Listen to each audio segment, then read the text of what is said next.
మీరు 9వ తరగతిలో అరెస్ట్ అయిన దగ్గర నుంచి మొట్టమొదటిసారిగా మనం ఇంటర్వ్యూ చేసే ఈ టైం వరకు కూడా మన ఇంటి బయట ఒక 10 మంది పోలీస్ పహారా మధ్యలో ఇంటర్వ్యూ జరుగుతాం. హైదరాబాద్ కేంద్రంగా 72వ అంతర్జాతీయ అందాల పోటీలు జరుగుతూ ఉన్నాయి. అది ఆల్మోస్ట్ నాకు మొదటిది. అసలు నేను అటెండ్ అయిన చిన్నప్పటి నుంచి చాలా ఎందుకక్క మీరు అందాల పోటీలను అంతగా వ్యతిరేకించాల్సిన అవసరం ఏముంది? యుద్ధాన్ని కోరుకోవడం కాదు, శాంతిని కోరుకోవాలి అన్నందుకు తెలంగాణ ప్రభుత్వం కార్పొరేటా, ఒక బ్రోకరా?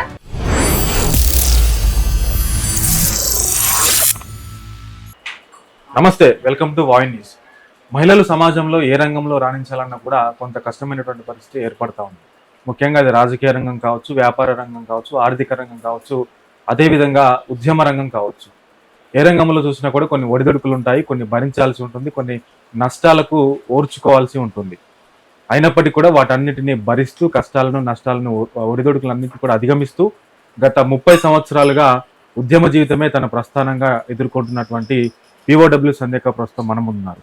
ఆమె గత 30 సంవత్సరాలుగా మహిళలకు ఎక్కడ అన్యాయం జరిగితే అక్కడ తాను నిలబడుతూ మహిళా సాధికారత ధ్యేయంగా మహిళలు ఎక్కడ కూడా అణిచివేయబడకూడదు, అన్ని రంగాల్లో కూడా మహిళలు ముందుండాలని చెప్పేసి వారి హక్కులను కాపాడుతున్నటువంటి వ్యక్తి POW సంధ్యక్క. ఆమె ప్రస్తుతం మన ముందున్నారు. ఆమె జీవిత ప్రస్థానం ఏంటి, ఆమె చేసినటువంటి 30 సంవత్సరాల ఉద్యమ ప్రస్థానం ఏంటి అని తెలుసుకుంటూనే ప్రస్తుతం హైదరాబాద్ కేంద్రంగా జరుగుతూ ఉన్నటువంటి అందాల పోటీలకు సంబంధించి ఆమె తీవ్రంగా వ్యతిరేకిస్తూ ఉన్నారు. ఎందుకు అంతలా వ్యతిరేకించాల్సి వస్తుంది, ఎందుకు వాటిని అపోజ్ చేయాల్సి వస్తుంది ఆమె, ఇటువంటి విషయాలను కూడా ఆమెను అడిగి మనం తెలుసుకునే ప్రయత్నం చేద్దాం. అక్క నమస్తే. సో మొట్టమొదటిగా అక్క, మీరు 9వ తరగతిలో అరెస్ట్ అయిన దగ్గర నుంచి మొట్టమొదటిసారిగా ఈ రోజు వరకు కూడా మనం ఇంటర్వ్యూ చేసే ఈ టైం వరకు కూడా మన ఇంటి బయట ఒక 10 మంది పోలీస్ పహారా మధ్యలో ఇంటర్వ్యూ జరుగుతూ ఉంది. ఈ 30 సంవత్సరాల ఉద్యమం ప్రస్థానంలో అంటే పోలీస్ పహారా ఎందుకు జరుగుతుంది అనేది ఒకసారి మనం తర్వాత మాట్లాడుకునే దానికంటే ముందు, ఆ 9వ తరగతిలో మీరు అరెస్ట్ అయిన దానికి మొదలుకొని ఈ రోజు వరకు కూడా మిమ్మల్ని బాగా ప్రభావితం చేసినటువంటి అంశాలు కానీ, మిమ్మల్ని బాగా కలచివేసినటువంటి మహిళా అంశాలు లేదా మహిళా సమస్యలు ఏంటి అంటే ఏం చెప్తారు అక్క? 1-2 కానీ. అంటే ముందుగా 40 ఏళ్ళుగా నేను ఉద్యమ జీవితం, నేను 79-80 నుంచి పనిచేస్తున్నా. సరిగ్గా చెప్పాలంటే 45 ఏళ్ళు మాది. 9వ తరగతి నుంచి లెక్కేసుకుంటే ఇంకా 46-47 ఏళ్ళు. ఎందుకంటే నేను 78లో కరీంనగర్లో అప్పుడు నేను 9th చదువుతున్నా. బ్లాక్ బ్యాడ్జ్ డెమాన్స్ట్రేషన్ చేయమని విద్యార్థి సంఘాలు పిలిపించాయి. అప్పటి ముఖ్యమంత్రి చెన్నారెడ్డి కరీంనగర్ టౌన్ హాల్లో మీటింగ్ అని వస్తుంటే PDSU, RSU, DSO సంఘాలు పిలుపునిచ్చాయి నల్ల బ్యాడ్జీల ప్రదర్శనని. అందులో నేను కూడా అన్నలందరూ వెళ్తున్నారని అన్నంతో పాటు వెళ్ళాను. అది ఆల్మోస్ట్ నాకు మొదటిది. అసలు నేను అటెండ్ అయిన అంటే చిన్నప్పటి నుంచి చాలా చూశాను. అంటే కొంచెం పెద్ద అయ్యాక ఆ మీటింగ్కి వెళ్ళడం, అంతకుముందు మా ఇల్లే కేంద్రంగా ఉండేది. ఆ అన్నలు ఎవరన్నా, అక్కలు ఎవరు వచ్చినా వెళ్ళిపోయేవాళ్ళం, అది వేరు. కానీ ఆ రోజు బ్లాక్ బ్యాడ్జ్ డెమాన్స్ట్రేషన్ అంటే నేను కూడా పాల్గొనాలి, నేను కూడా నల్ల రిబ్బన్ పెట్టుకుని వెళ్ళాలి అని వెళ్ళాను. ఆ రోజు చాలా మందిని అరెస్ట్ చేశారు.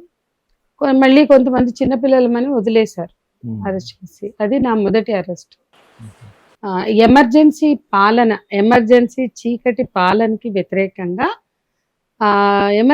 ఇందిరాగాంధీ విధించిన ఎమర్జెన్సీ నిరసిస్తూ జరిగిన ప్రదర్శన అది. ఈ రోజు కూడా అదే ఎమర్జెన్సీ పాలన ఈ దేశంలో సాగుతుంది. అందులో భాగమే అనేక చట్టాలు. ఇవాళ ఊపా చట్టం కూడా పెట్టారు నా పైన. ఇటీవల కేంద్ర ప్రభుత్వం, గత రాష్ట్ర ప్రభుత్వం అదే చట్టాలు, కేసులు, ఏ ఎమర్జెన్సీని వ్యతిరేకిస్తూ మేము మొదటిసారి అరెస్ట్ అయ్యాము. ఆ చీకటి పాలన కొనసాగుతుంది. ఇప్పుడు ఫ్యాసిస్ట్ పాలన. అందుకే ఊపా కేసు కూడా ఊపా చట్టంలో ఇరికించారు. రైట్. ఇప్పుడు మీరు చెప్పినటువంటి 45 సంవత్సరాల ఉద్యమ ప్రస్థానం గురించి మాట్లాడుకోవాలి అంటే ఒక రోజు కూడా సరిపోదు. వాస్తవానికి మీరు ఎన్నో సమస్యలు చూశారు, ఎన్నో సమస్యల మీద పోరాడారు. మహిళలకు ఎక్కడ సమస్య ఉంటే అక్కడ నేనున్నానంటూ కూడా మీరు ముందు వరుసలో నిలబడ్డారు. సో అవన్నీ పక్కన పెట్టి ఇప్పుడు జరుగుతున్నటువంటి అంశాల గురించి ఒకసారి పరిశీలిస్తే కనుక హైదరాబాద్ కేంద్రంగా 72వ అంతర్జాతీయ అందాల పోటీలు జరుగుతూ ఉన్నాయి. 70 సార్లు కూడా అంతర్జాతీయ లెవెల్లో వేరే దేశాల్లోనే జరిగింది. ఒకసారి మాత్రమే భారతదేశంలో అమితాబ్ బచ్చన్ గారి చొరవతో ఇక్కడ బెంగళూరు నగరంలో జరగడం జరిగింది 96లో. సో ఈసారి అటువంటి అరుదైన అవకాశం మన ఇండియాకి, అదేవిధంగా తెలంగాణకి, దట్టు హైదరాబాద్ నగరంలో జరగడం అనేది తెలంగాణకు ఒక గర్వకారణం అని చెప్పేసి స్వయంగా ముఖ్యమంత్రి గారే ప్రకటించినటువంటి పరిస్థితి. ఎందుకక్క మీరు అందాల పోటీలను అంతగా వ్యతిరేకించాల్సిన అవసరం ఏముంది? మేమే కాదు, మిస్ వరల్డ్ పోటీలు ప్రారంభించినప్పటి నుంచి మహిళా సంస్థలు, ఫెమినిస్టులు, స్త్రీవాదులు వ్యతిరేకిస్తూ వచ్చారు. ప్రపంచంలో అనేక దేశాల్లో నిరసనల మధ్య మిస్ వరల్డ్, మిస్ యూనివర్స్ పోటీలు జరగడం చరిత్ర. అట్లాగే అందాల పోటీల్లో మొదటి కిరీటం దక్కిన భారతీయ మహిళ డాక్టర్ రీటా ఫారియా 1966లో ఆమెకి కిరీటం పెడితే ఆమె తన కిరీటాన్ని ధిక్కరించిన తర్వాత త్యజించింది. సరే, సరదాగా పాల్గొంది, మిస్ వరల్డ్గా గెలుపొందింది, కిరీటాన్ని పెట్టారు. ఆ తర్వాత వియత్నాంలో యుద్ధం చేస్తున్న అమెరికా సైన్యాన్ని ఎంటర్టైన్ చేయడానికి ఆమెని బయలుదేరమని ఒత్తిడి తెస్తే అప్పటికి భారత ప్రభుత్వం కూడా వియత్నాం యుద్ధాన్ని వ్యతిరేకిస్తుంది. గవర్నమెంట్ వ్యతిరేకించి, అంటే యుద్ధాన్ని అధర్మ యుద్ధంగా, అమెరికా చేస్తున్న యుద్ధం అన్యాయమైన యుద్ధంగా భావించి వియత్నాం మీద యుద్ధం సరికాదని చెప్పింది ఆనాటి గవర్నమెంట్. అలాంటి యుద్ధంలో తనని ఎంటర్టైన్ చేయమనడం కరెక్ట్ కాదు, నేను వెళ్ళను అన్నందుకు ఇచ్చిన కిరీటాన్ని గుంజుకున్నారు. ఇది వాళ్ళ చరిత్ర. అట్లాగే అనేక దేశాల్లో గెలుపొందిన అందగత్తెల్ని వాళ్ళు ప్రెగ్నెంట్స్ కావద్దు, వాళ్ళు పెళ్లిళ్ళు చేసుకోవద్దు, ఇట్లా రకరకాల కాంట్రాక్ట్ల మీద సైన్ చేయాలి, వాళ్ళు చెప్పినట్లు వినాలి, వాళ్ళు ఏది శాసిస్తే అది చెయ్యాలి అని కండిషన్స్ తోటి వాళ్ళు పెడితే వాటిని కూడా వ్యతిరేకించిన వాళ్ళు ఉన్నారు. అట్లాగే ఇన్ ప్రిన్సిపల్ మహిళల శరీరాలకి కొలతలు విధించి అందాలు పెట్టడం, అందాల పోటీలు పెట్టడం, స్త్రీల శరీరాలకు మాత్రమే, బాహ్య సౌందర్యానికి మాత్రమే అందం అనేటువంటి కొలమానాల్ని సృష్టించడాన్ని ప్రపంచవ్యాప్తంగా చాలా మంది వ్యతిరేకిస్తున్నారు. అందులో భాగంగా భారతదేశంలో ప్రగతిశీల మహిళా సంఘంగా మేము కూడా వ్యతిరేకిస్తున్నాం. ఆ లక్ష్యంలో భాగంగానే, ఎందుకంటే సామ్రాజ్యవాదులకి మార్కెట్ల విస్తరణ ఎక్కడ అవసరమో అక్కడ అందం అనేది తేలింది, అందాల కిరీటం పెట్టారు, అందగత్తెలుగా గుర్తించారు. కాస్మెటిక్స్ మిలియన్ల డాలర్లలో కాస్మెటిక్స్ అమ్మకాలు పెంచుకున్నారు. దీనికి వాళ్లే ప్రకటించుకున్నారు, ఎందుకు అందాల పోటీలు పెట్టుకుంటున్నాం, ఎందుకు దీన్ని విస్తరిస్తున్నాం, ఎందుకు ఒక్కొక్క దేశం నుంచి miss India, miss Turkey, miss Japan, miss Korea ఇట్లా పెట్టుకొచ్చి ఒక దేశాన్ని నుంచి ఒక అందగత్తెని సెలెక్ట్ చేసి ఈరోజు మన దగ్గర 140 దేశాలు వస్తారన్నారు, 116 దేశాలు వచ్చాయి. సరే, 100 వచ్చినా, 110 వచ్చినా, 150 వచ్చినా, ప్రపంచంలో 195 దేశాల్లో, 192 దేశాల్లో దాదాపు 140 మించి ఎప్పుడు కూడా పాల్గొన్నారు. అంటే ఇంకో 50-60 వీళ్ళని వ్యతిరేకించినట్లే. అంటే ఇప్పటి వరకు ఎప్పుడూ పాల్గొన్న దేశాలు కూడా ఈ పోటీల్లో ఉన్నాయి. మిస్ వరల్డ్ కాంటెస్ట్ లో కానీ, మిస్ యూనివర్స్ కాంటెస్ట్ కానీ, ఈ బ్యూటీ పేజెంట్స్ వ్యతిరేకించే దేశాలు కూడా ఉన్నాయి. అది చరిత్ర, అది పెద్ద చరిత్ర.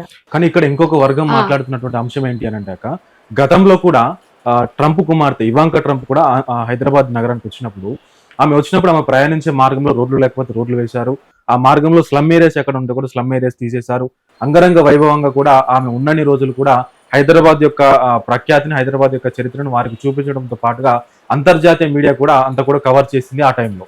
సో వాళ్ళు అంటున్నటువంటి మాట ఏంటి అని అంటే, అందాల పోటీలు నిర్వహించడం పట్ల కేవలం హైదరాబాద్ యొక్క ఖ్యాతిని, హైదరాబాద్ యొక్క భద్రతను ప్రపంచానికి చాటి చెప్పడమే తప్ప దీంట్లో ఎటువంటి రాజకీయ దురుద్దేశం కూడా, ఎటువంటి కోణం కూడా దీంట్లో చూడొద్దు అని చెప్పేసి వాళ్ళు మాట్లాడుతున్నారు.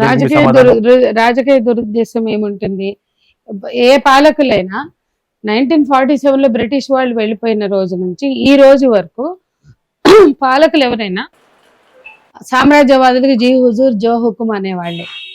నేను తాజా ఉదాహరణ, దేశ భక్తులంతా యుద్ధాన్ని సపోర్ట్ చేయాలా, యుద్ధం అంటే దేశభక్తి, దేశాన్ని రక్షించడం, దేశ భద్రత అని చెప్పినటువంటి ఈ దేశ బీజేపీ పాలకులు నిన్నటిదాకా యుద్ధం గురించి హోరెత్తించి ఓదరగొట్టి, అసలు యుద్ధం వద్దు, శాంతి కావాలంటే మా మీద ట్రోలింగులు చేసి మమ్మల్ని దేశద్రోహులని కాల్చిపారేయాలని, చంపిపారేయాలని, సజీవ దహనం చేయాలని నేను ఒక చిన్న పోస్ట్ పెట్టా. నేనేం ఆపరేషన్ సింధూరైనా, ఆపరేషన్ కగారైనా, మిస్ వరల్డ్ పోటీలైనా ఇవన్నీ కూడా మార్కెట్ల కోసమే, ఆధిపత్యాల కోసం, వనరుల మీద పెత్తనం కోసం, ఆధిపత్యాల కోసం. మొదటి నుంచి అమెరికా, బ్రిటన్, ఫ్రాన్స్, జర్మనీ లాంటి వాళ్ళు ప్రపంచం మీద చేసింది అదే. ఆ పెత్తనం కోసం, ఆధిపత్యం కోసం, ఆ మార్కెట్ల కోసం యుద్ధాలు జరిగాయి. మొదటి ప్రపంచ యుద్ధం నుంచి ఇప్పుడు జరుగుతున్న ఆపరేషన్ కగార్ వరకు యుద్ధాల చరిత్రది. ఏ యుద్ధమైనా, సింధూరైనా నీటి మీద పెత్తనం కావచ్చు, వనరుల మీద పెత్తనం కావచ్చు, ఆధిపత్యం కావచ్చు, వీటి కోసమే అని చెప్పి ఎప్పుడు యుద్ధం జరిగినా విధ్వంసం జరుగుతుంది. ఆ విధ్వంసం, ఆ యుద్ధం తాలూకా ప్రభావం సామాన్యులు మోయవలసి వస్తుంది. ఆ యుద్ధంలో చనిపోయేది కూడా ఎక్కువగా సామాన్యులే. పిల్లలు, ఆడవాళ్ళు, యుద్ధంలో పాల్గొనే సైనికులు, పొట్టకూటి కోసం వెళ్ళే పేద సైనికులు వీళ్ళే చచ్చిపోతారు. యుద్ధం ఎక్కడ జరిగినా, ఎవరు చేసినా, ఎప్పుడు చేసినా శాంతి ఉండదు. అటువంటి యుద్ధాన్ని కోరుకోవడం కాదు, శాంతిని కోరుకోవాలి అన్నందుకు నన్ను నువ్వే దేశద్రోహి, నిన్ను చంపేయాలా, నిన్ను కాల్చిపరేయాలా, నిన్ను సజీవ దహనం చేయాలి, ఇంకా బూతులు 60 ఏళ్ల వయసులో నన్ను రేప్ చేసి ముక్కలు చేయాలి, ఇట్లా రాశారు. ఇవన్నీ జరుగుతూ ఉండగా మరి మంచిది, దేశ ప్రేమ అంత ఉన్నప్పుడు మీరు ఎందుకు మిస్ వరల్డ్ పోటీలు వ్యతిరేకించరు అనే ప్రశ్న మేము కూడా లేవనెత్తాం. అది ఇవాళ కాదు, మీరు చెప్పినట్టు 96లో మిస్ వరల్డ్ పోటీలు అమితాబ్ బచ్చన్ కార్పొరేషన్ బెంగళూరులో నిర్వహించినప్పుడు కూడా వెళ్ళి ప్రొటెస్ట్ చేసాం, అరెస్ట్ అయ్యి. ఎందుకు అంటే ప్రపంచంలోనే వీళ్ళ చరిత్ర అంటే మీరు అన్ని లాభాలు చూడండి, ప్రతి వాళ్ళు కూడా తమ వస్తువులు అమ్ముకోవడానికి రకరకాల పద్ధతులు అనుసరిస్తారు. మార్కెట్లు ఎందుకు, అంతర్జాతీయ మార్కెట్ల కోసం వరల్డ్ ట్రేడ్ ఆర్గనైజేషన్ ఏర్పడింది, ఎందుకు ప్రపంచ బ్యాంకు ఏర్పడింది, ఎందుకు IMF ఏర్పడింది, మనం ఆలోచించాలి. దేశం గురించి ప్రేమ ఉందని యుద్ధ పిపాసులే రక్త పిశాచుల్లాగా మాట్లాడడం కాదు చేయాల్సింది. ఎందుకు ఈ మార్కెట్ల కోసమే, మొదటి ప్రపంచ యుద్ధమైనా రెండో ప్రపంచ యుద్ధమైనా అందులో భాగమే మిస్ వరల్డ్ పోటీలో, ఏం వేరు కాదు, అది చరిత్ర. ఎందుకంటే మీరు ఎకనామిక్ హిట్ మ్యాన్, దళారీ పశ్చాత్తాపం పుస్తకం చదవండి. దేశాల ప్రభుత్వాలను కూల్చేసి, ఆ దేశాల అధ్యక్షులను చంపేసి, ఆ దేశాల మీద పెత్తనాలు చేసి, అమెరికా వాళ్ళు చేసిన కూ ఆపరేషన్స్ చూడండి, వాళ్ళు చేసినటువంటి కొన్ని దేశాల అధ్యక్షుల్ని హత్యలు చేయడానికి చూడండి, ఇదంతా కూడా మార్కెట్ల కోసం. మిస్ వరల్డ్ అందులో ఒక భాగం. అందుకని దాని ఉదాహరణ మన దేశంలో చూసుకుంటే, ఆమె రీటా ఫారియా కిరీటం ఇచ్చేసింది అని చెప్పిన అక్కసుతో ఇక మళ్ళీ మనకి ఇవ్వాల. 91-92 నాటికి నూతన ఆర్థిక విధానాలు ప్రవేశపెట్టారు పివి నరసింహారావు. ఆ నూతన ఆర్థిక విధానాల వెల్లువలో భారత్లో మార్కెట్లు తెరిచారు. అంటే భారత్ అంతర్జాతీయ మార్కెట్కి, విదేశీ వస్తువులకి అంతర్జాతీయ మార్కెట్కి తలుపులు బార్లా తెరిచారు. అమ్మో ఇక భారతదేశం చైనా మనకన్నా పెద్దది, వాళ్ళందరికీ వస్తువులు అమ్ముతారు, అంటగడతారు, కానీ వాళ్ళు ఎవరికి తలుపులు తెరవరు. కాబట్టి చిన్న చిన్న దేశాలకి, ఎన్ని దేశాలకు అమ్ముకుంటే మార్కెట్ సరుకు అమ్ముడువే, లాభాల పంటలు పండుతాయి. కాబట్టి ఇవాళ లాభాల పంటల కోసం భారతదేశం మీద కన్నేశారు. మనం ఎప్పుడైతే సరళీకరణ, ఇవాళ మీరు చూడండి LPG లిబరలైజేషన్, ప్రైవేటైజేషన్, గ్లోబలైజేషన్, దానికి మిస్ వరల్డ్కి మా అరెస్టులకి ఉన్న సంబంధం మీరు అర్థం చేసుకోండి.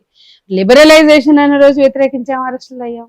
గ్లోబలైజేషన్ ప్రపంచీకరణకు వ్యతిరేకంగా విద్యుత్ ఛార్జీలని పెంపుదలని నిరసిస్తూ, విద్యుత్ ఒప్పందాలని, ప్రపంచ బ్యాంకు ఒప్పందాలని నిరసిస్తూ అరెస్టులు అయ్యాం. మాకు కొత్త కాదు. ప్రపంచ బ్యాంకు షరతులని, విశ్వ షరతులని, గ్యాట్ ఒప్పందాలని, డంకెల్ ఒప్పందాలని వ్యతిరేకించాం. చాలా మంది ఫేస్బుక్ లో ఎవరికి తెలియదు, ఏదో ఈమెందుకు మిస్ వరల్డ్ వద్దంటుంది, దేశం లాభపడుతుంది అంటే, గతంలో ఎందుకు పరాయీకరణని వ్యతిరేకించాం, భగత్ సింగ్ ఎందుకు చేశాడు, అల్లూరు సీతారామరాజు ఎందుకు చేశారు, ఝాన్సీ లక్ష్మీబాయి ఎందుకు చేసింది, రాణి హజరత్ మహల్ ఎందుకు చేసింది, దుర్గాబాబీ ఎందుకు చనిపోయింది, వాళ్ళ వారసులుగా, దేశ స్వతంత్రం కోసం పోరాడిన వారసులుగా ఆ రోజు తెల్లవాళ్ళు పోతూ వదిలేసి వెళ్ళినటువంటి సోకాళ్ళు స్వతంత్రానికి జీ హుజూర్ జో హుకుం అంటూ బానిసల్లాగా భారత పాలకులు గత 75 ఏళ్లుగా ఆ కాంగ్రెస్ కావచ్చు, బీజేపీ కావచ్చు, ఒకళ్ళని మించి ఒకళ్ళు గులాంగిరి చేస్తుంటే, ఈ దేశ పౌరులుగా దేశ సార్వభౌమాధికారాన్ని కోరుకుంటూ మేము మా వ్యతిరేకతను వ్యక్తం చేస్తున్నాం. అందులో భాగంగానే మార్కెట్ల విస్తరణ కోసం అందాల రాణులకి కిరీటాలు పెడుతున్నారు. కాబట్టి ఈ కిరీటాల వెనుక మార్కెట్ సామ్రాజ్యవాదం ఉంది. సామ్రాజ్యవాద విషయ సంస్కృతిని మన దేశంలో ఎక్కించడానికి ఎట్లయితే వాలంటైన్స్ డేలు, మదర్స్ డేలు, ఫాదర్స్ డేలు అని వస్తువులు అమ్ముకోవడానికి, గ్రీటింగ్స్, రకరకాల వస్తువులు అమ్ముకోవడానికి తెచ్చారో, ఇది కూడా అంతే అని మేము చెప్పాం. మరి బజరంగ్ దళకి వాలంటైన్స్ డే తప్పనిపించినప్పుడు ఆ రోజు పార్కుల్లో పడి పెళ్లిళ్ళు చేయడానికి, ఇది మన సంస్కృతి కాదు, మన కల్చర్ కాదని కోతి మొక్కల్లాగా పడి చేస్తారే. మరి 71వ ఎడిషన్ ముంబైలో జరిగింది. RSS కేంద్రం నాగ్పూర్, బీజేపీ శివసేనల కేంద్రం ముంబై, మహారాష్ట్ర, వాళ్ళదే పాలన, శివసేనది కానీ బీజేపీది కానీ. మరి ఎందుకు 71వ ఎడిషన్ గత సంవత్సరమే 2024 ముంబైలో విజయవంతంగా జరిపారు కాబట్టి సిగ్గు లేకుండా మళ్ళీ 2025కి తెలంగాణలో పెట్టడానికి మిస్ వరల్డ్ ఆ సంస్థ వచ్చింది. అది జూలియా మోర్లీ ఆ సంస్థ అధినేత ప్రెసిడెంట్ చెప్పింది. మేము పోయిన సంవత్సరం ముంబైలో జరిపాం, చాలా సంతృప్తి చెందాం. ఇక మళ్ళీ సంతృప్తి చెందడానికి దుబాయ్కి పోతుంటే గుంజుకొచ్చిందట తెలంగాణ ప్రభుత్వం. తెలంగాణ ప్రభుత్వం కార్పొరేటా, ఒక బ్రోకరా ఎందుకు నిర్వహిస్తుంది? తెలంగాణ ప్రజల ఆకాంక్షల్లో మిస్ వరల్డ్ పోటీలు కావాలని ఎప్పుడైనా వ్యక్తం చేశారా ఎవరైనా? ఎస్, నువ్వు తెలంగాణ కోరుకోలేదు రేవంత్ రెడ్డి సీమాంధ్ర పాలకుడు. సీమాంధ్ర సమైక్యాంధ్ర కోరుకున్నవాడు, సీమాంధ్ర పాలకులకి తొత్తు గులాంగిరి చేసినోడు. అందుకే ఈ రోజు మా మీద ఇంత దాడికి తెగబడుతున్నాడు. ఖచ్చితంగా మేము చెప్తున్నాం, తెలంగాణ ఆకాంక్షలు తెలవని వాడు, తెలంగాణ పోరాటం బిడ్డల త్యాగాలతో, తల్లుల గర్భశోకాలతో 1200 మంది బిడ్డలు చనిపోతే సమైక్య నినాదం చేసుకుంటూ సెటిల్మెంట్లు చేసుకుంటూ ఉన్న రేవంత్ రెడ్డిని తెలంగాణ ప్రజలు ముఖ్యమంత్రిగా చేసుకోవడం ఒక దౌర్భాగ్యం. కాకపోతే ఇట్లా ఎట్లా ఆలోచిస్తాడు? మేము అడుగుతున్నాం, తెలంగాణ మహిళల ఆకాంక్షలను గుర్తించండి. ఆ రోజు తెలంగాణ పోరాటంలో పల్లెలన్నీ పట్టాలెక్కాలంటే మహిళలు ఉన్నారు. ఆ పట్టాల మీద పెంటున్నా, రాళ్లున్నా వాటి మీదే తిన్నారు, పడుకున్నారు, వండుకున్నారు. పట్నం రోడ్ల మీద పొయ్యి పెడదామని పిలుపునిస్తే జేఏసీ రోడ్ల మీద వంటలు చేసి అందరికీ పెట్టి తిన్నారు మహిళలు. అట్లాగే పొయ్యి వెలిగించొద్దు, ముద్ద మింగొద్దు అని పిలుపునిస్తే అమ్మ ఆకలి అన్న బిడ్డల ఆకలిని కూడా పట్టించుకోకుండా పిలిపిచ్చారు జేఏసీ. పొయ్యి వెలిగించొద్దన్నారు, మనం కూడా వెలిగించొద్దని. ఇండ్లల్లో మీడియా వెళ్ళి చూసింది, ఎన్నో ఇళ్లల్లో ఖాళీ గిన్నెలు చూపించింది, వంటలు చేయలేదు ఆడవాళ్ళు. అది వాళ్ళు చూపించిన స్ఫూర్తి. అంతేనా? సింగరేణి బొగ్గు పిల్ల బయటికి వెళ్ళొద్దు అంటే 3 నెలలు సింగరేణి కార్మికులు జీతాలు లేకుండా పనిచేస్తే బొగ్గు పిల్ల బయటికి వెళ్ళలేదు. ఆ సెగ, సింగరేణి బొగ్గు సెగ ఢిల్లీకి తాకింది. అందుకే వాళ్ళు మొదలు ప్రకటించారు, తర్వాత యూటర్న్ అయ్యారు. అట్లాగే సకల జనుల సమ్మె అన్న, సాగర హారం అన్న, మిలియన్ మార్చ్ అన్న, సహాయ నిరాకరణ అన్న, జీతాలు లేకపోయినా ఉద్యోగులు క్లాస్ 4 నుంచి అటెండర్లు, డ్రైవర్ల కాడ నుంచి అధికారుల వరకు టీఎన్జిఓలు, ఎన్జిఓలు అందరూ పాల్గొన్న తెలంగాణ ఉద్యమంలో తెలంగాణ ప్రజల ఆకాంక్షలు ముడిపడి ఉన్నాయి. నీళ్లు, నిధులు, నియామకాలతో పాటు తెలంగాణ మహిళల అస్తిత్వం, తెలంగాణ మహిళల హక్కులు, పోరాటాలు కూడా అందులో భాగం. కాబట్టి తెలంగాణ సాయుధ పోరాట వారసత్వాన్ని కొనసాగింపుగా మేము ఆ తెలంగాణ రాష్ట్ర సాధన పోరాటంలో కూడా పాల్గొన్నాం. మేమందరం అరెస్టులయ్యాం 100 సార్లు. ఇంత ఉవ్వెత్తున సాగిన చారిత్రాత్మక పోరాటంలో ఇంత కూడా గుండు సూదంత పాత్ర లేని రేవంత్ రెడ్డి ఈరోజు సమైక్యవాదులకు తొత్తులుగా మిగిలినటువంటి వ్యక్తి ఎందుకు మా మీద దాడి చేస్తున్నాడని మేము ప్రశ్నిస్తున్నాం. తెలంగాణ మహిళల ఆకాంక్షల్లో భాగంగా ఈ పోటీలు లేవు. తెలంగాణ ప్రజలు కోరుకోవట్లా, అందులో సగభాగమైన మహిళలు కోరుకోవట్లా. ఇంకో విషయం అండి, ఇవాళ మున్సిపల్ కార్మికుల జీతాలు తగ్గించారు. మొత్తం డ్రైనేజీలు ఎత్తి రోడ్లు ఊడ్చే మున్సిపల్ కార్మికులు, కాంట్రాక్ట్ వర్కర్లు వాళ్ళ జీతాలు అసలు 3 నెలలు 6 నెలలకు ఇస్తున్నారు. అవి కూడా తగ్గించి ఇచ్చారు. చూడండి, బడ్జెట్లు లేవు. మేము వెళ్ళి అడిగాం, బడ్జెట్లు లేవు. సీతక్క గారితో మాట్లాడాం. అట్లాగే మీరు చూడండి, ఉద్యోగాలు చేసి రిటైర్ అయ్యారు, 7 ఏళ్లకు రిటైర్ అయినటువంటి పెన్షనర్స్ కి జీతాలు లేవు, పెన్షన్స్ లేవు, వృద్ధాప్య పెన్షన్స్ లేవు, ఒంటరి మహిళల పెన్షన్స్ లేవు, 2 బెడ్రూమ్ ఇళ్లు. మీరు 6 గ్యారెంటీలు ప్రకటించారు, అవి అరకొరగా అమలు ఉన్నాయి. అట్లాగే 7వ గ్యారెంటీ భావ ప్రకటన స్వేచ్ఛ. ఇదేనా రేవంత్ రెడ్డి గారు భావ ప్రకటన స్వేచ్ఛ? మొన్న 10వ తారీఖు మేము ప్రకటించాం. మీరు 19 జూలియా మోర్లీ, స్మితా సబర్వాల్ ప్రకటిస్తే 20వ తారీఖు మేము పెద్ద 6 గ్యారెంటీల అమలు కోసం చేసిన ఇందిరా పార్క్ దగ్గర చేసిన బహిరంగ సభ నుంచి నేను మాట్లాడాను ఆ రోజు మా మహిళా సంఘం తరఫున. ఈ పోటీలు నిర్వహించొద్దు, విరమించుకోండి అని పదే చెప్తూ వచ్చాం. కలెక్టర్లకు మెమరాండాలు ఇచ్చాం, జిల్లాల్లో మాట్లాడాం. అందాల పోటీల వ్యతిరేక వేదిక ఏర్పాటు చేశాం. ఆ వేదిక నుండి కూడా మేము విజ్ఞప్తులు చేశాం, మహిళా కమిషన్కి ఇచ్చాం, మంత్రులకు ఇచ్చాం. అనేక సందర్భాల్లో సదస్సులు పెట్టాం, నిరసన ర్యాలీలు తీసాం. ర్యాలీలు తీసినప్పుడు తెలవదా మేము ఏం కోరుతున్నాం? మేము ఇందిరా పార్క్ దగ్గరే కదా ముగించాం. ఇట్లా చెప్తూ పోతే ఇన్ని కూడా మిస్ వరల్డ్ ఎందుకు వద్దంటున్నాం మేము చెప్పాం. కనీసం పట్టించుకోకుండా మొండిగా జరిపారు. సరే, మీ ప్రభుత్వం మీరు నిర్ణయించుకున్నారు, చేశారు. మరి మేము నిరసన వ్యక్తం చేస్తే తప్పేంటి? మేము మీరు లోపల ప్రారంభం చేస్తుంటే బయట మా నిరసన వ్యక్తం చేశాం. మీరు చూడండి, ప్రపంచంలో అమెరికాలో ఎన్నో పోరాటాలు ప్రభుత్వాలకు వ్యతిరేకంగా లక్షలాది మంది బయట చేస్తారు. మీరు అంతర్జాతీయ ఒప్పందాలు జరుగుతున్నప్పుడు, దోహా ఒప్పందం అప్పుడు బయట చాలా మంది ఉద్యమకారులు మాట్లాడారు. ప్రపంచ బ్యాంకు విషమ శక్తులకు వ్యతిరేకంగా లోపల మీటింగులు జరిగితే బయట ఉద్యమకారులు నిరసనలు వ్యక్తం చేశారు. ఇది కొత్త కాదండి. మీరు అంతర్జాతీయ వేదికలు తెచ్చుకోవచ్చు, 116 దేశాలు రావచ్చు, మీరు లోపల మీ సావు మీరు ఆ అందాల ఆరబోతలు చూసి సొంగలు గార్చుకుంటూ మీరు మిడిసిపడవచ్చు, మురిసిపోవచ్చు. మేము నిరసన వ్యక్తం చేసాం ఈ రాష్ట్ర మహిళలకి ప్రతినిధులుగా. మీకేంటి అంత బ్రూటల్ గా ఎందుకు అరెస్ట్ చేశారు? మా పిల్లల్ని ఒక్కొక్కళ్ళని ఎట్లా గాయపరిచారు, ఎంతమంది మా పీడిఎస్ అబ్బాయిలకి గాయాలు, వీళ్ళ విద్యార్థి సంఘాల వాళ్ళు, విద్యార్థి యువజన మహిళా సంఘాలు చేసే ఎంతమంది మహిళా సంఘాల కార్యకర్తలు గాయపడ్డారు. 60 ఏళ్ళు నా వయసు, నన్ను అట్లా ఎత్తి పడేసి మీడియాతో మాట్లాడమే నేరం అన్నట్లుగా పీకి పడేసి 10 మంది మహిళలు మీద పడేసి ఇట్లా ఒత్తేశారు. అంత దారుణంగా వ్యవహరించాల్సిన అవసరం ఏంటి? మీ 7వ గ్యారంటీ భావ ప్రకటన స్వేచ్ఛకు అర్థం ఇదేనా చెప్పాల్సిన అవసరం ఉంది. ఈ తెలంగాణ ప్రభుత్వంలో ఉన్న అక్కలు అన్నలు చాలా మంది ఉన్నారు కదా, ఉద్యమం కోసం వచ్చాం, కరువు కాలంలో మేము నెత్తిన మూటలు పెట్టుకుని వెళ్ళాం, కోవిడ్ లో, ఇవన్నీ చెప్తున్నారు కదా. ఈ భావ ప్రకటన స్వేచ్ఛకి భంగం వాటిల్లింది. ఎందుకు మాట్లాడరు మీరు? ఎందుకు ఫోన్లు కట్ చేస్తారు? ఎందుకు జవాబుదారీగా ఉండరు? ఇవాళ ఈ రాష్ట్ర మహిళలు లేదా ప్రగతిశీల మహిళా సంఘం మీరు మాతో గతంలో పనిచేయలేదా? మీకు తెలియదా ఎందుకు మేము వ్యతిరేకిస్తున్నాం? మేము నిరసన వ్యక్తం చేస్తే మీరు అరెస్ట్ చేస్తే అది మీ పాలసీ కావచ్చు, కానీ ఇంత బ్రూటల్ గా వ్యవహరించాల్సిన అవసరం ఏంటి? అంటే ఇంత అసహనం ఎందుకు అని అడుగుతున్నాం. ఈ రోజు మొన్న మేము అరెస్ట్ చేస్తే కొంతమందిని మొయినాబాద్ లో, కొంతమందిని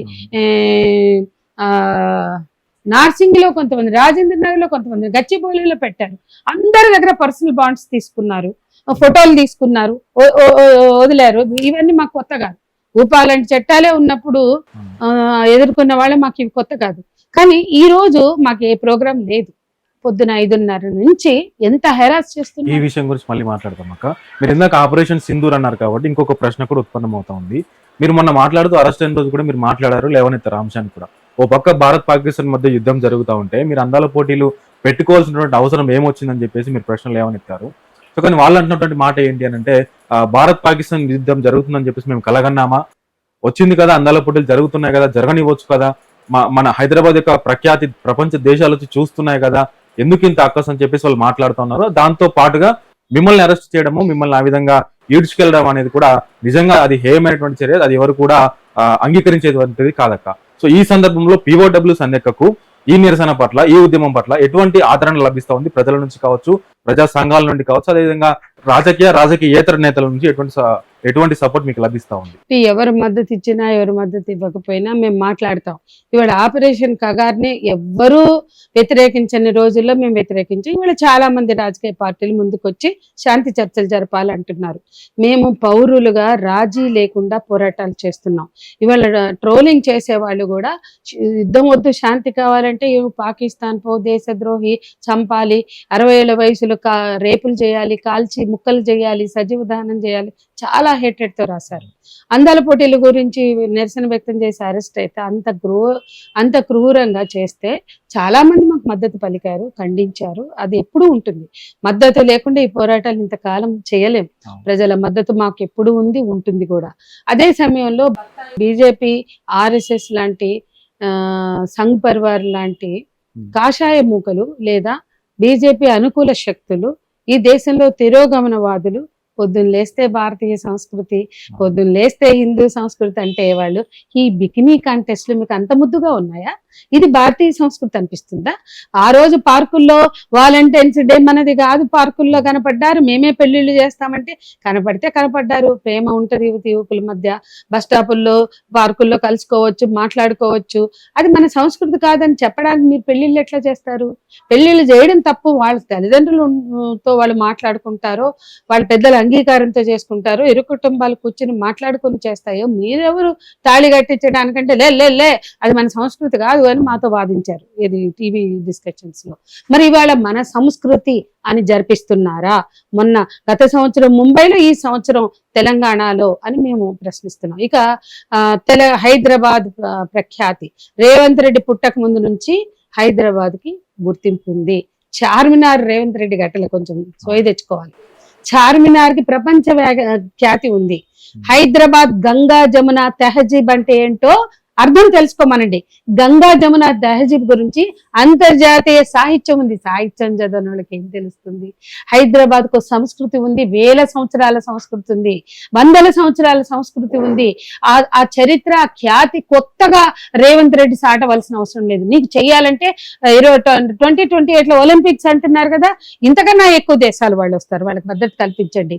మన చేనేతని, మన ఆహారాన్ని, మన టూరిజాన్ని, మనకున్న టెంపుల్స్ ని అన్నిటినీ పరిచయం చేయండి. అంతర్జాతీయ వేదికలు ఎన్నో మన హైటెక్స్ లో, మన శిల్పారామంలో, మన హైదరాబాద్ లో వేదికలు అవుతున్నాయి కదా. మీరు ఒలింపిక్స్, ఆసియాడా అవేం మేము వ్యతిరేకించలేదే. అంటే భారత మహిళలకి ఒలింపిక్స్ వచ్చాయి, మెడల్స్ వచ్చాయి, పిటి ఉష నుంచి, వలసమ్మ నుంచి మొదలు పెడితే కరణం మల్లేశ్వర్ వరకు మేము కూడా ప్రౌడ్ గా ఫీల్ అయ్యాం. మేమేం వ్యతిరేకించలేదే. అంతెందుకు వినేష్ పోగట్ లాంటి వాళ్ళు ఈ దేశానికి మెడల్స్ తెచ్చిన వాళ్ళు వాళ్ళ పీకల మీద బూటు కాళ్ళేసి తొక్కుతుంటే ఎవడో ఎందుకు మాట్లాడలేదు? ఈ బీజేపీ సర్కారు ఆ బ్రిజ్భూషణ్ ఎందుకు అరెస్ట్ చేయదు? అంటే ఒక లైంగిక వేధింపులకు పాల్పడిన ఎంపీని, బ్రిజ్భూషణ్ ఎంపీ చేస్తారు, మినిస్టర్ చేయడానికి సిద్ధపడతారు. ఒక ప్రజ్ఞా ఠాకూర్ వీళ్ళ ఎన్ఐఏనే రుజువు చేసిన ఆమె హిందూ ఉగ్రవాది 45 మందిని పట్టణ పెట్టుకుంది మాలేగాం ఈ పేలుళ్ళలో అని చెప్పి ప్రూవ్ అయింది. ఆమె క్షమాభిక్ష పెట్టుకుంటే దాన్ని సైతం సుప్రీంకోర్టు తిరస్కరించింది, ఎన్ఐఏ సుప్రీంకోర్టు. మరి ఇవాళ ఉగ్రవాదులు మీ దగ్గర ఉంటే వాళ్ళకి ఎట్లా బీజేపీలు మంత్రులు ఇచ్చారు, ఎట్లా బీజేపీలో పదవులు ఇచ్చారు? అంటే 45 మంది ఈ దేశ పౌరులనే చంపింది. మొన్న 26 మందిని పెహల్గాం దాడుల్లో చంపడం ఎంత నేరమో, ఎంత ఘోరమో, ఎంత క్రూరమో, 45 మందిని చంపడం కూడా అంతే ఘోరం, అంతే క్రూరం. వాళ్ళు కూడా ఈ దేశ మూలవాసులే, ఈ దేశవాసులే, ఈ దేశ ప్రజలే, మతం ఏదైనా కావచ్చు. మరి వాళ్ళని చంపినప్పుడు ఇదే కోర్టు నిర్ధారించి శిక్ష వేస్తే ఆ శిక్ష అమలు చేయకుండా మళ్ళీ గందరగోళం సృష్టిస్తున్నారు. అందులో యుద్ధము, అందులో పెహల్గాము ఇవన్నీ కూడా భాగం అవుతున్నాయి. కాబట్టి ఇవన్నీ తేలనియండి, నీకు తేల్చనియండి. ఇంత దేశభక్తున్నాళ్ళు ట్రంప్ ఒక ట్వీట్ చేయగానే ఎట్లా ఆపుతారండి? మరి ఈ దేశభక్తి ట్రంప్ అంటే గులాంగిరి చేస్తారు మీరు సామ్రాజ్యవాదులకు తొత్తులు అనడానికి. ఆ రోజు నుంచి ఈ రోజు వరకు ట్రంప్ ఆదేశించగానే యుద్ధం విరమించినటువంటి వీళ్ళని దేశభక్తులు అనాలా, సామ్రాజ్యవాద తొత్తులు అనాలా? రేవంత్ రెడ్డి, మోడీ ఎవరైనా సామ్రాజ్యవాద తొత్తులే. అందుకే ట్రంప్ ఆదేశించగానే యుద్ధం విరమించి అయిపోయింది, యుద్ధం అయిపోయింది, ఇక దేశభక్తులారా గమ్మునుండండి అని చెప్తున్నాడు ఆయన. ఇవాళ ఇంతమంది విదేశీ పర్యాటకులు వస్తున్నారు, అందగత్తెలు వస్తున్నారు, అందాలు ఆరబోస్తున్నారు, ఆ రాణులు అక్కడిక్కడ తిరుగుతున్నారు. అంటే రేవంత్ రెడ్డికి అంత ఓపిక ఉంటే చూసి ఆనందించమనండి. ఏ దేశంలో మిస్ వాళ్ళన్నా ప్రభుత్వ సొమ్ముతోటి వెళ్ళి చూసి రమ్మనండి. కానీ మా తెలంగాణ మహిళల సాక్షిగా ఈ రకమైన పోటీలు ఇక్కడ పెట్టొద్దు, తెలంగాణ ప్రజల సొమ్ముని వృధా చేయొద్దు అనేది మేము చెప్పదలుచుకున్నాం. హైదరాబాద్ కి గుర్తింపు రావాలంటే స్పోర్ట్స్ పెట్టుకోండి, ఒలింపిక్స్ పెట్టుకోండి, ఎగ్జిబిషన్స్ పెట్టుకోండి, ఎక్స్పోలు పెట్టుకోండి, అక్కడ పోయి మన చేనేత ఎగ్జిబిషన్స్ పెట్టండి, మన ప్రోడక్ట్స్ అన్ని అక్కడ డిస్ప్లే చేయండి, విదేశీ పర్యాటకులకు అమ్మండి. మీరు టూరిజాన్ని డెవలప్ చేసుకోవాలంటే ప్రపంచంలో సామ్రాజ్యవాద విశ్వ సంస్కృతికి ఆనవాళ్లుగా ఉన్న పోటీలను నిర్వహించొద్దు అని మేము కోరుకున్నాం. అందులో భాగంగానే ఈ నిరసన వ్యక్తం చేశారు. మొన్న 10వ తారీఖు అంటే మీరు ఆ రోజు ప్రోగ్రామ్ స్టార్ట్ అయింది కాబట్టి మీరు ప్రొటెస్ట్ చేశారు, మిమ్మల్ని అరెస్ట్ చేశారు, వివిధ పోలీస్ స్టేషన్ లో తిప్పారు, ఈవెన్ బాండ్లు కూడా రాయించుకుని మిమ్మల్ని మళ్ళీ వదిలిపెట్టడం జరిగింది. కానీ ఈ రోజు అసలు ఏం జరిగింది, ఎందుకు మిమ్మల్ని హౌస్ అరెస్ట్ చేయాల్సి వచ్చింది, అసలు ఈ రోజు జరిగినటువంటి పరిణామాలు ఏంటనేది ఒకసారి చెప్పండి. అది సర్కార్ వాళ్ళే చెప్పాలి. మాకు తెలిసిన వరకు ఏంటంటే ఈ రోజు మార్నింగ్ 5:30కి నా బెల్ మోగింది. పాల ప్యాకెట్లు ఏమో వేసిపోతారులే అని నిద్ర ఓపిక లేవలేదు, లేటుగా పడుకున్నాం. ఆ తర్వాత పోలీసులు ఫోన్ చేశారు, మేము నారాయణగూడ పోలీసులో మిమ్మల్ని తీసుకెళ్ళడానికి వచ్చాం, మీరు ఒకసారి తలుపు తీయండి, రెడీ అవుతే మేము తీసుకెళ్తామంటే తలుపు తీయను, రెడీ కాను, ఎందుకు వస్తాను అంటే మాకు తెలియదండి, మా సార్ వాళ్ళని మిమ్మల్ని వచ్చి పొమ్మన్నారు అంటే ఏ సారు నాకు ఫోన్ చేయాల, మీరు వచ్చి రండి అంటే మీరు పోలీసులు నాకు ఎట్లా తెలుస్తుంది, మీరు ఎవరో నాకు తెలియదు, పోలీస్ డ్రెస్ వేసుకుని వచ్చి ఎవరైనా కూడా కావచ్చు కదా, నాకు ఏ సారు ఫోన్ చేయాల. ఇది నారాయణగూడ పిఎస్ పరిధిలో ఉంది, నారాయణగూడ సిఐ చేయాల, ఏసీపీ చేయాల, డీసీపీ చేయాల, ఎవరు చేయకుండా మీరు వచ్చి తలుపు తీయండి మిమ్మల్ని ఎత్తుకపోతామంటే నేను తీయను, మీ అధికారిని ఫోన్ చేయమనండి అన్నా. గంట అయినా కూడా ఎవరు చేయలేదు కదా అని నేను తలుపు తీశాను, పాల ప్యాకెట్లు తెచ్చుకుందామని. బయట 3 మగ కానిస్టేబుల్స్, ఒక మహిళా కానిస్టేబుల్ నిలబడి గుమ్మం దగ్గర ఎదురుగా ఎప్పుడు తలుపు తీస్తానని ఉన్నారు. ఉండి రండి రండి రండి అని లోపలికి రాబోయారు. నేను చెప్పాను లోపలికి రావద్దు, నేను తలుపు వేసేసాను, ప్యాకెట్లు కూడా తీసుకోకుండా తలుపు వేసేసాను. వేసేసి నేను అప్పుడు డీసీపీకి చేశాను. చేస్తే మాకు ఇంతకుముందు సెంట్రల్ జోన్ కింద ఉండేది హిమాయత్ నగర్. చేస్తే మేడం అన్నారు ఇది మా జోన్కి రాదు, ఈస్ట్ జోన్కి వస్తుంది అన్నారు. సరే విషయం నేను తెలుసుకున్నాను. ఇవాళ వాళ్ళు చార్మినార్ దగ్గర హెరిటేజ్ వాక్ చేస్తున్నారని, చములా ప్యాలెస్ లో బ్రేక్ఫాస్ట్ చేస్తున్నారని, మేము అక్కడికి వెళ్తున్నామని ఇంటెలిజెన్స్ బ్యూరో నుంచి, ఐబీ నుంచి ఇన్ఫర్మేషన్ వచ్చినట్లుగా, అందుకని ప్రివెంటివ్ అరెస్ట్ చేస్తున్నట్లుగా చెప్పారు. చెప్పినాక నేను తలుపు తీయలేదు, ఇక అంటే ఫోన్ల మీద ఇవన్నీ తెలుసుకున్నాను. ఆ తర్వాత మా వాచ్మెన్ అడిగితే ఇక్కడ ఒక మహిళా కానిస్టేబులే ఉంది, మిగతా వాళ్ళు కిందకి వెళ్ళారు అంటే, సరే ఆమె చాలాసేపు 5:30 నుంచి ఉంది, ఆమెకు టీ ఇద్దామని తలుపు తీశాను. అమ్మ టీ తాగుతావా, మంచినీళ్ళు ఇవ్వాలా అంటే, నేను ఇవాళ ఏదో మంగళవారం ఉపవాసంలో ఉన్నా, నేను టీ కూడా తాగను అంటే మంచినీళ్ళు ఇచ్చాను. ఇచ్చి మళ్ళీ తలుపు వేసుకున్నాను. ఇక వరుసగా ఫోన్లు వస్తున్నాయి. మిగతా మా వేదికలో ఉన్న ఇతర సంఘాల దగ్గరికి కూడా పోలీసులు వెళ్ళారు. వరలక్ష్మి ఇంటికి వెళ్ళారు, ఐద్వా వాళ్ళ ఇంటికి వెళ్ళారు, మా కార్యకర్తల కోసం ఎంక్వైరీలు చేస్తున్నారు, మా ఝాన్సీ కోసం, అట్లా అందరి కోసం వెతుకుతున్నారు. కొంతమంది ఇళ్ళకి వెళ్ళారు. ఈ విషయాలు మాకు తెలిసి మేము డిస్కస్ చేస్తూ ఉండగానే, సరే ఇంతసేపు అయింది, ఒక మహిళా కానిస్టేబుల్ కదా ఉన్నది, ఆమెకి ఏమైనా అవసరమా అని అడగడానికి, బాత్రూమ్ లాంటి అవసరం ఉంటే అట్లా కూర్చుంటారు, మహిళ కదా అని బాత్రూమ్ పోతావా అని అడగడానికి పోతే ఇంకొక ఆమె ఉంది అక్కడ, రెండో ఆమె ఉండి, సార్ బయటకు వచ్చింది మేడం, నేను నైటీ మీదే ఉన్నా ఇదంతా అని చెప్పి ఆమె పట్టుకోబోయింది. అప్పుడు నేను ఒక ఫోటో కూడా ఒక అబ్బాయితో తీయించుకున్నా. అంటే మిగతా వాళ్ళు ఫోటోలు పెట్టారు, పోలీసులు వచ్చింది. సరే నేను కూడా ఫోటో తీసుకుందామని ఫోటో తీసుకుంటుంటేనే ఆమె ఎగబడింది. ప్రూఫ్ కావాలి కదమ్మా, మీరు మా ఇంటి మీద పొద్దు నుంచి ఉన్నారు, మాకు కూడా ప్రూఫ్ కావాలి కదా అంటే, ఇక ప్రూఫ్ చాలు కదా, మీరు వీడియో తీయొద్దని ఆమె ఆపేస్తుంది. ఆపేకి నన్ను 2 చేతులు పట్టుకుని లాగేస్తుంటే ఇక నేను ఆమెను వదిలించుకుని లోపలికి వచ్చాను. ఇక అప్పుడు మేము మా కార్యకర్తలు పొద్దు నుంచి వస్తామంటే, ఏముంది ప్రివెంటివ్ అరెస్ట్, ఎవ్వరూ రావద్దు అన్నాను. నేను మీడియాకు కూడా ఇన్ఫార్మ్ చేయాల, మీరు కాల్ చేస్తే కూడా ఇట్లా పోలీసులు ఉన్నారు ప్రివెంటివ్ అరెస్ట్ అని నేను మీకు కూడా చెప్పలా. మీరు మామూలుగా ఇంటర్వ్యూ అడిగారు, ఇస్తాను 10ంటికి రమ్మన్నా, అక్క బయలుదేరం వస్తున్నామంటే ఓకే అన్నాను, కానీ నేను మీకు కూడా చెప్పలా. ఎందుకంటే మీడియాని పిలిచి ఇష్యూ చేద్దాం అనుకోలేదు. వాళ్ళు ప్రివెంటివ్ అరెస్ట్ అన్నారు, లెట్ దెమ్ డూ ఇట్ అన్నట్టు పట్టించుకోవాలా. కానీ ఎప్పుడైతే 2 చేతులు పట్టుకుని లాగడానికి నైటీ మీద ప్రయత్నించిందో, అప్పుడు మేము కూడా ఇది కరెక్ట్ కాదు అని ఇక మా కార్యకర్తలు కూడా చెప్పుకోవడం జరిగింది. ఇంకా చివరిగా మీకు దాదాపుగా 60 సంవత్సరాలు, ఈ 60 సంవత్సరాల్లో దాదాపు 40 నుండి 45 సంవత్సరాలు మీ ఉద్యమ ప్రస్థానమే ఉన్నది. ఆ ఉద్యమ ప్రస్థాన ఫలితమే ఈరోజు మీరు అనుభవిస్తున్నటువంటి ఆరోగ్య సమస్యలు. ఇప్పటికే మీకు ఆరోగ్యం కూడా కొంత సహకరించట్లేదు. ఇంకా ఎన్ని రోజులక్క ఈ ఉద్యమాలు అనేది, ఇంకెన్ని రోజులు మీరు సాగిస్తారు? అంటే ఒక సిద్ధాంతం కానీ, ఒక ఆశయం కానీ ఏర్పడినప్పుడు మన వయసు, మన ఆరోగ్యం ఇవేవి గుర్తుండవు. మొన్న ఆపరేషన్ కగార్లో భాగంగా చనిపోయిన రేణుక, ఆమె అసలు ఒంటి మీద కండ కూడా లేదు, చక్కటి పిల్ల చచ్చిపోయింది. ఆమెను తీసుకెళ్ళి వాళ్ళ తలల మీద బహుమతులు పెట్టి కాల్ చేస్తున్నారు. దొరికినా కూడా కోర్టులకు ప్రొడ్యూస్ చేయకుండా ఆ బహుమతులు పంచుకుని తినడానికి. అంటే ఈ క్రూరమైన ప్రభుత్వాలు మావోయిస్టులు దొరికితే కోర్టులకు ప్రొడ్యూస్ చేయమని చెప్పకుండా వాళ్ళ తలల మీద వెలలు పెట్టి చంపేసి ఆ డబ్బులు పంచుకోమని చెప్తోంది. సో ఇంతమంది చనిపోయారు, ఎంతోమంది చనిపోతున్నారు దేశం కోసం, భూమి కోసం, భుక్తి కోసం, ప్రజల విముక్తి కోసం, మహిళల హక్కుల కోసం, ఆదివాసీ మహిళల కోసం. వాళ్ళ పోడు భూముల పోరాటంలో ఎంతో మంది మహిళలు తెగించి పోరాడారు. సో ఎంతో మంది మా కార్యకర్తలు కూడా ఈ పోరాటాల్లో నిర్బంధాలు ఎదుర్కొన్నారు, మా కార్యకర్తలు కూడా చనిపోయారు. వాళ్ళందరి ముందు మేము ఎదుర్కొంటున్న పెద్ద కాదు. శృతి లాంటి అమ్మాయి ఎంటెక్ చదివి ఉద్యమంలో ప్రాణాలు కోల్పోయింది. అట్లాగే ఇవాళ ఎంతో మంది, మొన్న లేటెస్ట్ గా కర్రెగుట్టలో 22 మందిలో 11 మంది అమ్మాయిల్ని శవాలు చూసాం మనం.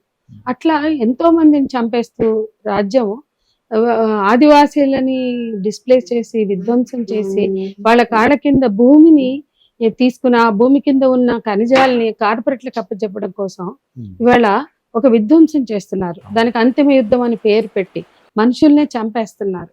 మనుషుల్ని చంపడం కోసం పేర్లు, ఆపరేషన్లు పెట్టుకుంటున్నారు. సొంత దేశంలో సొంత బిడ్డల్ని చంపుకుంటూ అక్కడ జాతీయ జెండాలు ఎగరేస్తూ వికటహాసాలు చేస్తున్నారు. యుద్ధం పేరుతో ఈ దేశంలో వికటహాసాలు జరుగుతున్నాయి. పేదవాళ్ళ సమస్యల మీద పోరాడే వాళ్ళు లేరు. ఒకవేళ పోరాడే వాళ్ళు ఉంటే ఇటువంటి విప్లవకారులే, విప్లవోద్యమంలో పనిచేస్తున్నటువంటి వాళ్ళు. నేను కూడా అందులో ఒకదాన్ని నా శక్తి మేరకు చేస్తున్నా. అది గొప్ప అని కాదు, అది మా ఆశయం, అది మా ఆలోచన, అది మా లక్ష్యం. అందులో భాగంగా మా శక్తి మేరకు మేము పని చేస్తున్నాం. దానికి వయసుతో పని లేదు, అనారోగ్యంతో పని లేదు. బట్ అదే సమయంలో మేము చెప్పదలుచుకుంది కూడా ఇవాళ పదవులు ఆశించట్లేదు.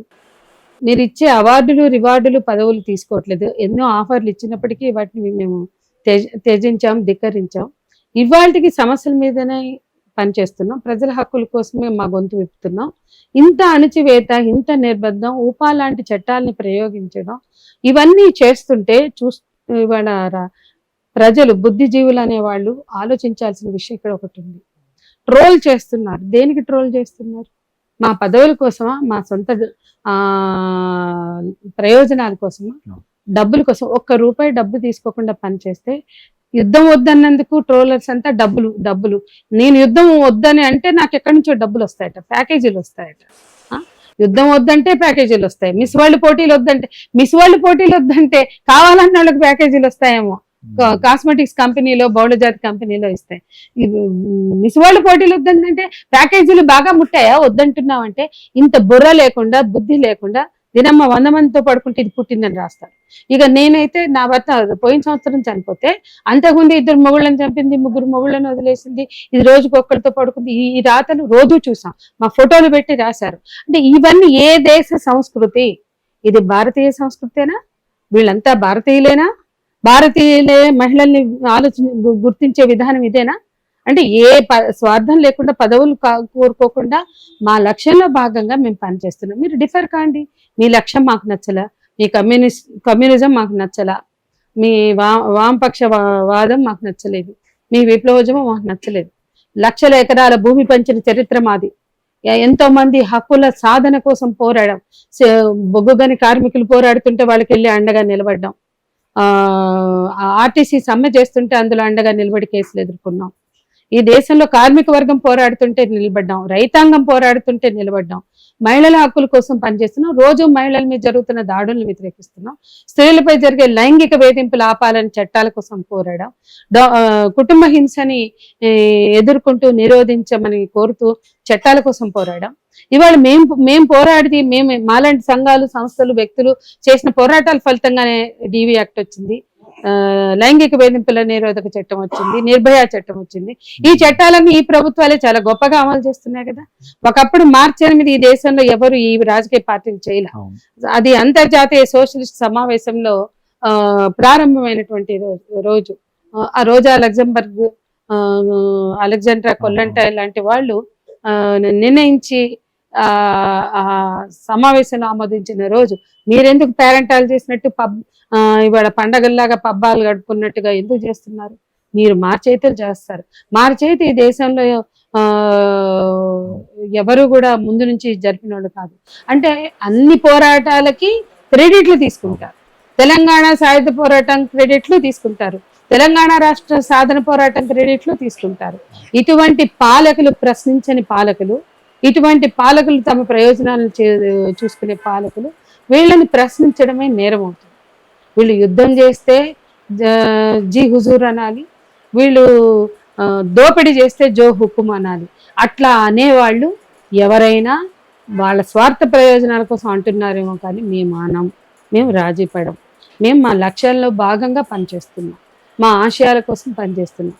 దీని వెనుక ఆర్థిక, సామాజిక, రాజకీయ ప్రయోజనాలు మాకు లేవు. అవి మాకున్నవి ఒకటే, అన్ని అసమానతలు తొలగడం. ఆర్థిక, రాజకీయ, సామాజిక, సాంస్కృతిక సమానత్వం కావాలి. ఎక్స్‌ప్లాయిటేషన్ ఉండద్దు, ఏ రకమైన దోపిడీ ఉండద్దు. అన్ని రంగాల్లో స్త్రీల సమభాగస్వామ్యమే మా లక్ష్యం. హింస లేని జీవితమే. స్త్రీలు, పిల్లలు, ఈ సమాజంలో అట్టడుగు ఉన్న వర్గాలు హింస లేని జీవితాన్ని పొందాలి. వాళ్ళు హింస లేకుండా బ్రతకాలి. వాళ్ళ సమానత్వంతో అభివృద్ధిలో భాగంగా ఎదగాలి. ప్రజల కేంద్రంగా అభివృద్ధి జరగాలి, ప్రజల కొరకు అభివృద్ధి జరగాలి. ఇది మా లక్ష్యం. నిజంగా ఇప్పుడు మీరు చెప్తున్నటువంటి మాటలన్నీ వింటా ఉంటే, అంటే మీరు కొన్ని సందర్భాల్లో ట్రోలర్స్ చెప్తున్న మాటలు మీరు నాకు చెప్తా ఉంటేనే వినడానికే కొంత అసభ్యకరంగా ఉంది. సో కానీ మీరు ఈ 30, 35, 40 ఏళ్ళ ఉద్యమ ప్రస్థానంలో ఇవన్నీ భరించుకుంటూ ఇవన్నీ మీరు అనుభవిస్తూ వీటన్నిటిని కూడా తలెత్తుకొని మీరు ముందుకు నిలబడుతూ ఉన్నారంటే ఈ ఇంటర్వ్యూ చూస్తున్న అనేక మంది మహిళలకి మీరు ఒక స్ఫూర్తిగా నిలబడతారనేది కూడా ఖచ్చితంగా నేను చెప్పగలను. సో చివరిగా తెలంగాణ రాష్ట్రంలో మరి ముఖ్యంగా 3 రాష్ట్రాల సరిహద్దుల కేంద్రంగా జరుగుతున్నటువంటి ఆపరేషన్ కగార్ ఏదైతే కర్రెగుట్టలో జరుగుతూ ఉందో దాని మీద చివరిగా మీ అభిప్రాయం ఏంటంటే? కర్రెగుట్ట యుద్ధం కాదు, ఆపరేషన్ కగార్ని ఆపాలి అని మేము కోరుకుంటున్నాం.